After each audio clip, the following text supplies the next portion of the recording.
Hello friends, स्वागत है आपका हमारे मध्य प्रदेश की विस्तार जीके के क्रम में। और हमारा टॉपिक चल रहा था मध्य प्रदेश की कृषि। मध्य प्रदेश की कृषि के क्रम में हमने सबसे पहले मध्य प्रदेश के कृषि क्षेत्रों को 5 कृषि जोन और 7 कृषि क्षेत्रों को देखा है। उसके बाद मध्य प्रदेश के जो हमने कृषि जितने भी क्षेत्रों पर जो अलग अलग फसलें बोई जाती है उनको मैप के माध्यम से देखा है। और उसके बाद हम आगे के क्रम में देखने वाले हैं मध्य प्रदेश की फसलों के वर्गीकरण को, क्योंकि हमने 4 पार्ट में वर्गीकृत किया है मध्य प्रदेश की फसलों को। उनमें हम सबसे पहले देखने वाले हैं मध्य प्रदेश की खाद्यान्न फसलें, उसके बाद दलहन फसलें, फिर तिलहन फसलें, और लास्ट में हम देखने वाले हैं हमारी नकदी फसलों को। तो मध्य प्रदेश की खाद्यान्न फसलों को हमने हमारे इस सीरीज के पिछले वीडियो में देखा था, और आज हम बात करने वाले हैं मध्य प्रदेश की दलहन फसलों की। तो आइए हम शुरू करते हैं मध्य प्रदेश की दलहन फसलों को।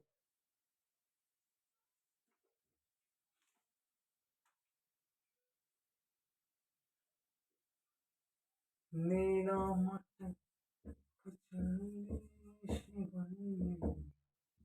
दलहन फसलें आज का हमारा टॉपिक है।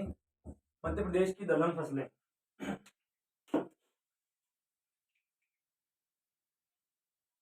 सबसे पहले हम बात करने वाले हैं चना की। तो हम देखते हैं कि कुछ दलहन फसलों के उत्पादन में मध्य प्रदेश का स्थान प्रथम है। तो हम सबसे पहले बात कर रहे हैं चने की। चना जो फसल है वो रबी की फसल है, अर्थात यह शीत ऋतु की फसल है।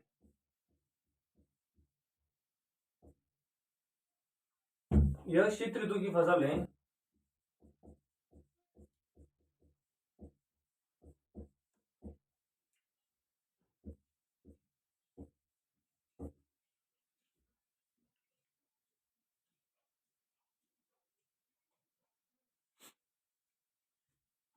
शीत ऋतु की फसल है।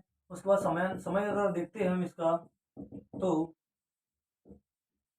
अक्टूबर नवंबर में इसको बोया जाता है तथा फरवरी मार्च में इसको काटा जाता है। यदि हम चने की फसल की बात करते हैं तो शीत ऋतु में अक्टूबर नवंबर में इसको बोया जाता है।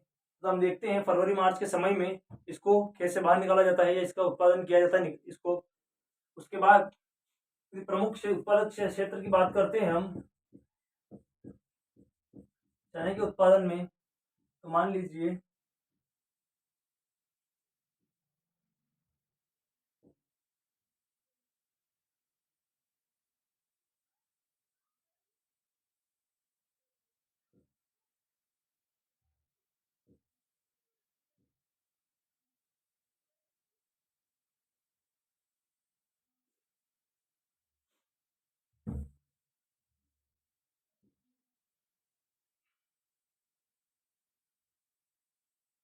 ये हमारा मध्य प्रदेश है। थोड़ा सा जल्दबाजी में बना है तो वैसा तो बना नहीं है, लेकिन हाँ मान लीजिए कि हमारा मध्य प्रदेश है। तो चने के उत्पादन की हम बात करते हैं तो सबसे पहले तो हम देखते हैं कि भारत में प्रथम स्थान, भारत के संदर्भ में बात करते हैं तो चने के उत्पादन में भारत में मध्य प्रदेश प्रथम स्थान रखता है। उसके बाद यदि हम बात करते हैं चने के उत्पादन में क्षेत्र की, तो जो उज्जैन धार देवास वाला क्षेत्र है, उसके बाद विदिशा सागर वाला क्षेत्र है हमारा। उसके बाद हम देखते हैं कि गुना अशोकनगर तक इसको कवर कर लेते हैं, तथा इधर होशंगाबाद नरसिंहपुर और छिंदवाड़ा वाला क्षेत्र है। इन मुख्य क्षेत्रों में चने का उत्पादन किया जाता है। यहाँ पर हम देखते हैं तो उज्जैन प्लस धार जिले के कुछ कुछ क्षेत्र में मुख्य रूप से चने की खेती की जाती है। उसके बाद हम बात करते हैं यहाँ पर तो विदिशा तथा साथ में सागर, ऊपर हम बात करते हैं यहाँ पर तो गुना प्लस अशोकनगर, तथा नीचे हम बात करते हैं तो होशंगाबाद, नरसिंहपुर और हमारा एक और कमलनाथ जी वाला जिला है हमारा छिंदवाड़ा। और छिंदवाड़ा। यहाँ पर जिला देखते हैं हम, एक मुख्य रूप से सागर संभाग का, ऊपर चंबल संभाग के कुछ जिले हैं, इधर उज्जैन संभाग के कुछ जिले हैं, यहाँ पर भोपाल संभाग का 1-2 जिले हैं। उसके बाद हम देखते हैं यहाँ पर होशंगाबाद संभाग के जिले हैं।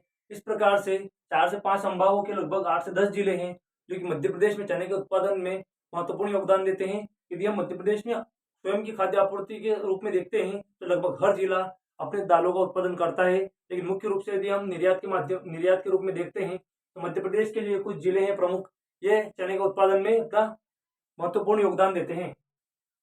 तो चने के उत्पादन में इतना ही देखेंगे। उसके बाद हम आगे बात करने वाले हैं अरहर की। हम वापस से डायग्राम बना लेंगे, कोई समस्या वाली बात नहीं है। तो आगे हम बात करने वाले हैं मध्य प्रदेश की दलहन फसलों में अरहर की।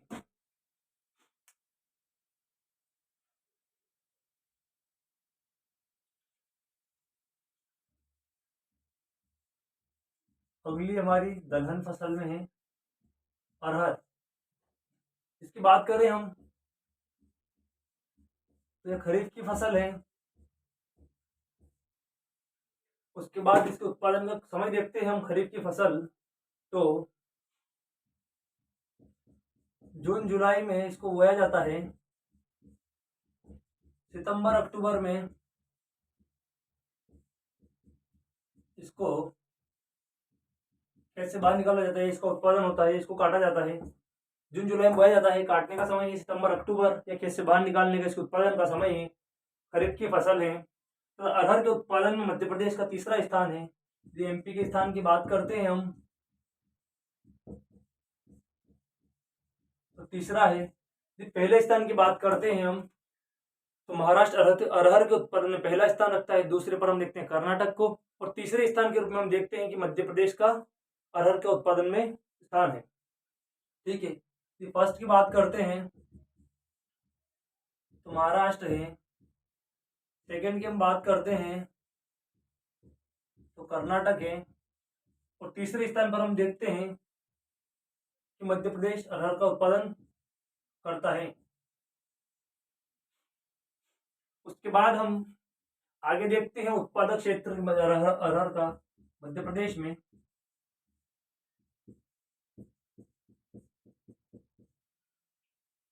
तो सबसे पहले हम डायग्राम बनाएंगे वापस से मध्य प्रदेश का कुछ।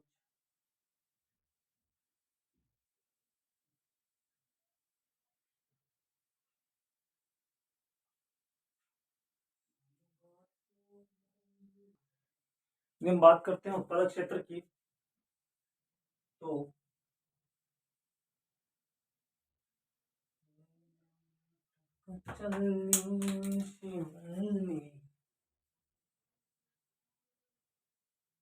लगभग इस प्रकार से मध्य प्रदेश को देख सकते हैं। उसमें अरहर के उत्पादन में हम बात करते हैं तो जिलों की, तो ये क्षेत्र है हमारा छिंदवाड़ा, नरसिंहपुर वाला।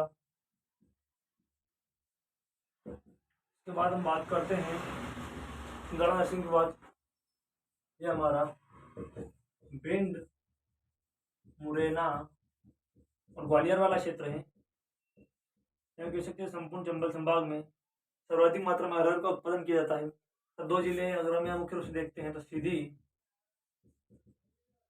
और सिंगरौली में अरहर का उत्पादन किया जाता है। इस प्रकार से हमने अरहर को देखा है। आगे हम देखने वाले हैं मसूर को।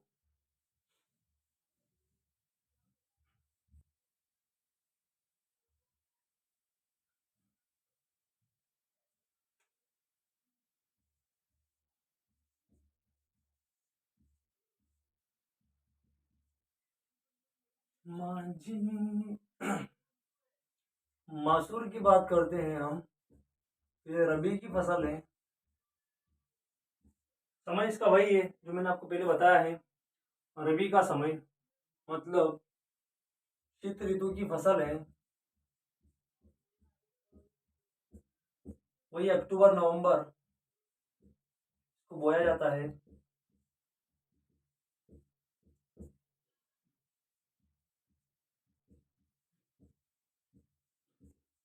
फरवरी मार्च में इसको काटा जाता है। उसके बाद इसको देखते हैं हम, उत्पादन की हम बात करते हैं तो यह मध्य प्रदेश के उत्तरी क्षेत्र में इसका प्रमुख रूप से उत्पादन होता है। हम डायग्राम के माध्यम से देखना चाहें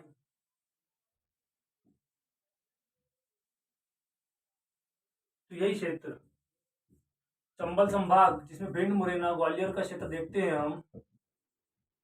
यहाँ गुना अशोकनगर को भी हम देखते हैं।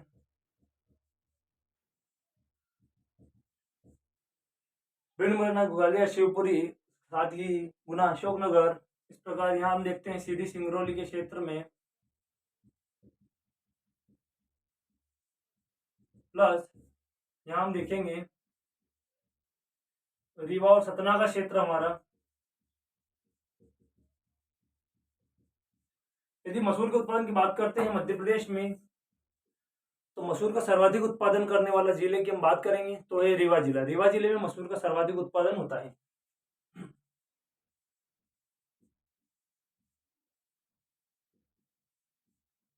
मध्य प्रदेश के संदर्भ में बात करते हैं, प्रथम स्थान पर तो आता है रीवा। तो मसूर के उत्पादन में मध्य प्रदेश में हम इतनी बात करेंगे। आइए कुछ दलहन फसलें हैं, उनको देखने के बाद हम तिलहन फसलों के उत्पादन को नेक्स्ट वीडियो में देखने वाले हैं। तो चना हो गया, अरहर हो गया, मसूर हो गया है, मूंग है, उड़द है, कुछ ऐसी और दूसरी हमारी फसलें हैं, उनको हम देखेंगे जो कि दलहन के रूप में मुख्य रूप से हमारे उपयोग में लाई जाती है मध्य प्रदेश में या संपूर्ण भारतवर्ष में। उसके बाद तिलहन फसलों को देखेंगे, उसके बाद हमारी नकदी फसलों को हम देखेंगे। तो इन सभी फसलों को हम, बाकी जो बची हुई हमारी दो फसलें हैं जिनमें हम तिलहन और नकदी फसलें हैं, उनको नेक्स्ट वीडियो में देखेंगे।